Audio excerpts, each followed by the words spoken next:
Welcome to another Tr6 parts video. Today's video, part 1 of dashwood installation. Yes, we're going to put one of these beautiful dashwoods onto the car. So this is part 1. Part 1 is basically preparation to put it on, and part 2 is actually physically putting it on. And the reason why I do this in 2 parts is that, like taking it off, if you've seen the video I have for when I remove it, I don't remove the center gauges, I just take it off.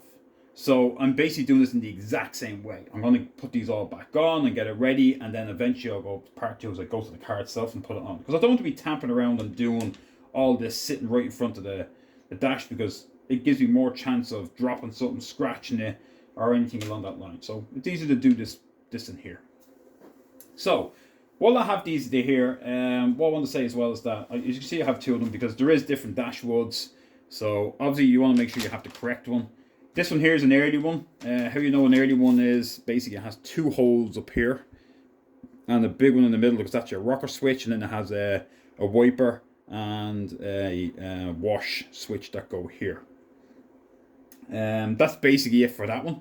And that goes all the way like 68, I should say 69, because they were being built in 68 as well. All the way up to 72. And these are the next ones up. This one here is basically for 73, 74. Could it be for a 72? Maybe, because there's, as far as I know, and correct me if I'm wrong, is that late 72s, they started to change them when you went to the chrome gauges. Like that go in here. But I don't know if they had the holes for the brake and the seatbelt. I'm not sure about that. As far as I know, the late ones, that's when they start changing. But most of the way you'd look at this is basically 73, 74 for this one, because it does have the 2 holes. And again, how you know is you have your hazard, you have your light switch, and you have your wash switch here. 75, 76 is the exact same, except it has 3 holes and one is for the ERG. So that's basically it in a nutshell.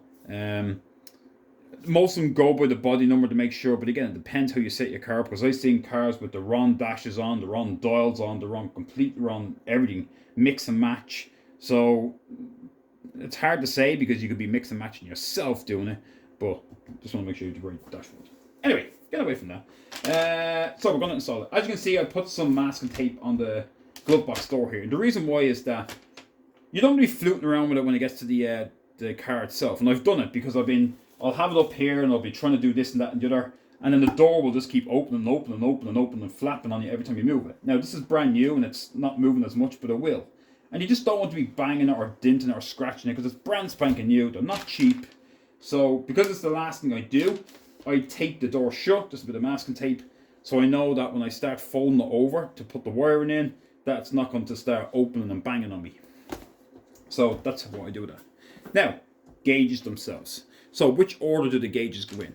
So what we have is, for this one, because this is a late one, temperature, oil, fuel, and volts.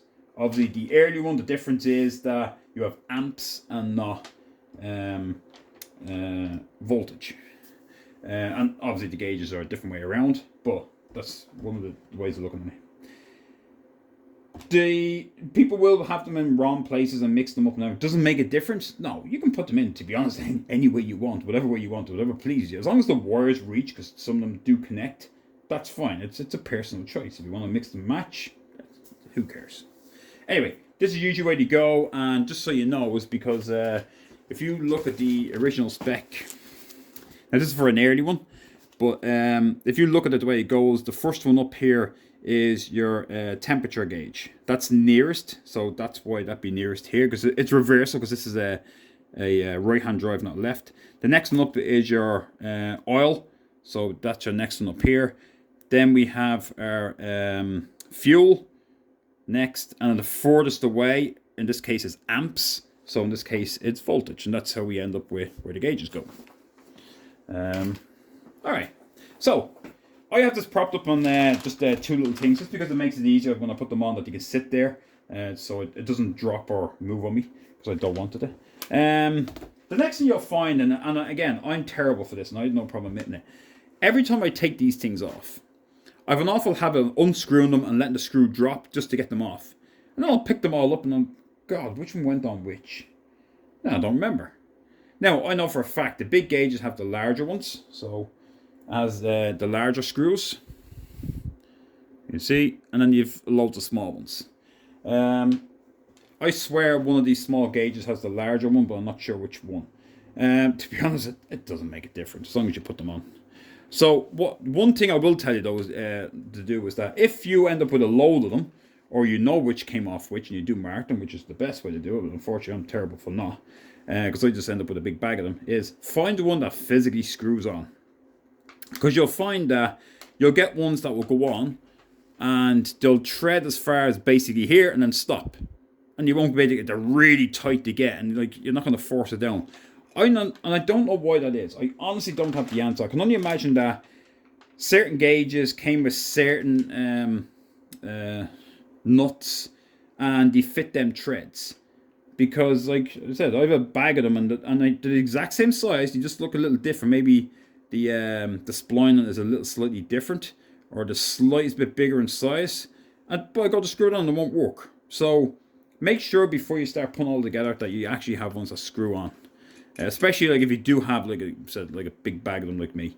But once you take them off a gauge, best thing to do is leave them screwed on, even when you clean them, so that way you don't lose them, and then you know which ones belong to it. And the way of that, you know you won't have any problems or issues with it. So that's my tip on that. It's funny, I give that tip and I don't even do it myself. Great, isn't it? Okay. So before you put it on, whatever way you put your gauges on, if you've redone them or not, just there is a rubber seal or grommet at the back, like an O-ring, if you ever want to call it. It's only small; it's not big at all. It's just only a little small one. Most likely you won't notice it when you take yours off. It's been on the car for a long time because they've already worn or perished. But yeah, don't need a small one. Like I'm sure a large O-ring can do the same. It's just to seal it in. You don't need silicone sealer or anything like that on this. And again, all the act is when you put pressure on it to stop it really moving. That's basically what it's for, because water shouldn't be in here. So it's not like it's acting as a rubber seal. It's just to stop it moving. So what we're going to do is we're going to put the gauges on. Again, we don't need to crank them as hard as we can get them. As long as we do them tight enough, they should be a good hand tight, that's all. As long as you don't move, because one is between the car vibrating and the potholes on the road, it may wobble a bit. So just tight enough that it's not going to move around. Obviously, as well, what you want to do is like this. All right. Sorry, when you see it, I'm covering these. All right. It's okay to cover the spades, it's easy to get in, but just be mindful not to cover the actual hole where the light goes in. Because if you put these on when the dash is in and you have it upside down, you may end up with it turned and you run the way you can't get the light in because you can't find it because you blocked it. So just be mindful of that, to try leave everything exposed if you can. But I don't mind, like this is the best way you can get it, because the wires, it's easy to get a spade connector on and there's still enough room for your bulb to get in.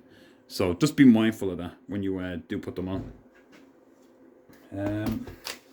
Again, you'll spend a bit of time, and I do it all the time, is trying to get them straight.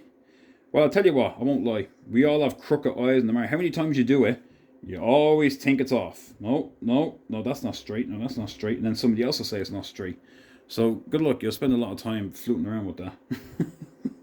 And for anybody who's done it, they'll know. What I did do actually on this is that I do know how to find the center of these holes to line up to get a line to measure it, but it's hard to get these ones. Because it's hard to know exactly which is straight. The closest I came to, and it's up to you if you want to try, because I'm guaranteeing you if you can do it, you probably still won't be happy, is I got some masking tape. And if you look along this gauge where it goes, that's a straight line. That should be straight. I basically ran a piece of masking tape that's pretty much level with that all the way across. The only thing I found is that when I came up onto the bezel, it turned a bit, so it wasn't exactly straight. And I know if I put it in and line it up, I'm still going to take it off and I'm still going to move. I'm like, the hell with it. I'll just go back to looking at it with my crooked eye. Because you look at it one way, you look at it another way, and yeah, it'll frustrate you because, I don't know why, you always think it's crooked. So the only time it's not is when you're not looking at it anymore. And somebody knows what I mean by that. Just stop looking at it and it's not crooked anymore. Alright, so let's put these in. Obviously this is the one with the 2. Just remember that when you're putting this one on for the oil, your thing does have a large and it does have a small. Obviously, if you think about it, the large is to go where the bulb is, and the small goes there. Just to make sure, because it gives you enough room for them all to fit in. Because you do have the cable that goes on in there. So now, could you get it on if you put it on the other way? I'm pretty sure you can. So I said, don't be too stressed. There should be enough room for both. But yeah, if you want to do it the other way to give yourself the more room, by all means. But it's not the biggest thing in the world not to do. Now, sometimes you realize that when you do this, that you may have to bend the bars out a bit because you get a little too close to the edge or too close to the gauge itself. So you have to move them out a bit that you can actually get it onto the wood. So just be mindful. So when you put them on, like, they may be so close, I don't know if you can see this, to it, that just bend them out a bit. Just give them a bit more bend, because when you tighten them down, they still do the same job. So I'm gonna, if you need to do it, the best thing to do is to take it off and do it, then trying to do it with it on.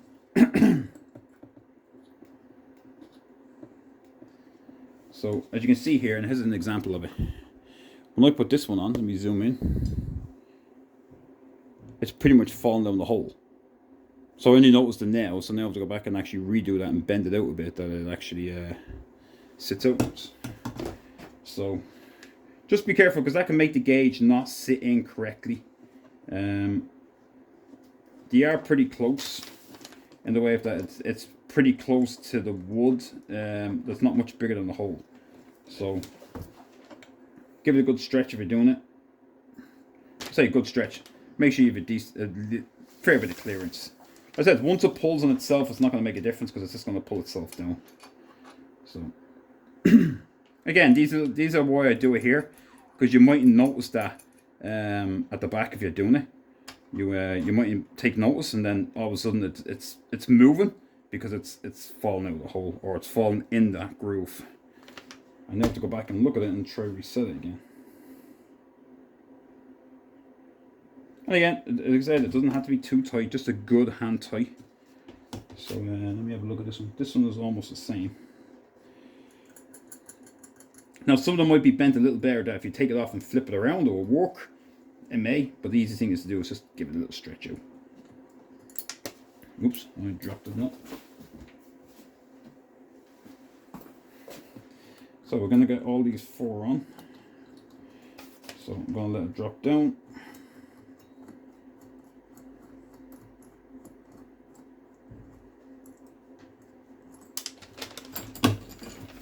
So just a little stretch out.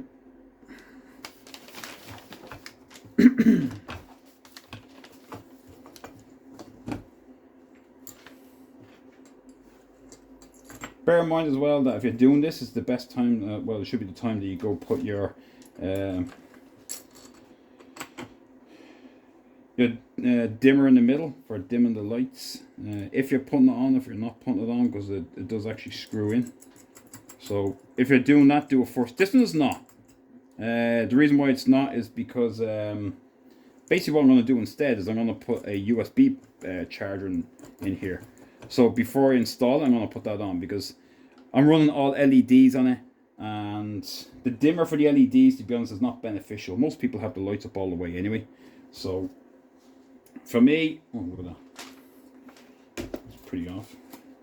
For me, what I'm going to do is I'm going to leave that, and I'm going to install a USB charger in here before I actually go put it on the car.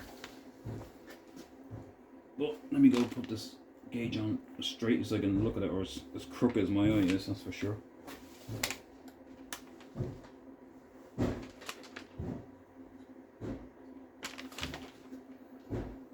Alright, 1, there's 2, and again, yeah, I keep looking at it. The more I look at it, the more crooked it looks. So number 3 is our fuel.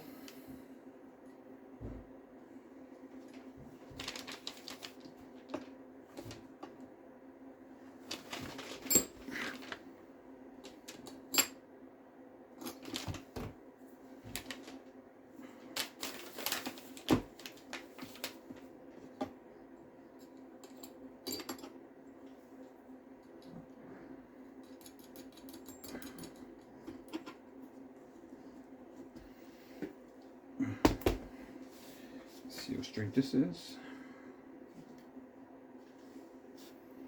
Yeah, that's why I wanted it here, so I can look at the see how straight it is. But again, it's as good as your eye.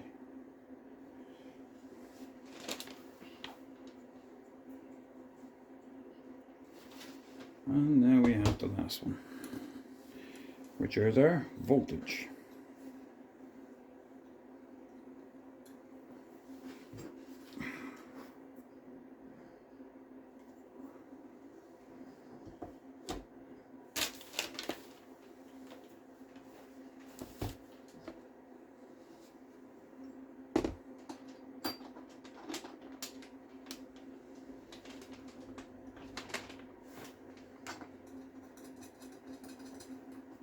Now, you wonder why I've done the video and showed you me putting all these on. It's just for that. It's just for the sake of, like I said, keeping an eye on it to make sure there's a nice gap and space in between. And that everything is in.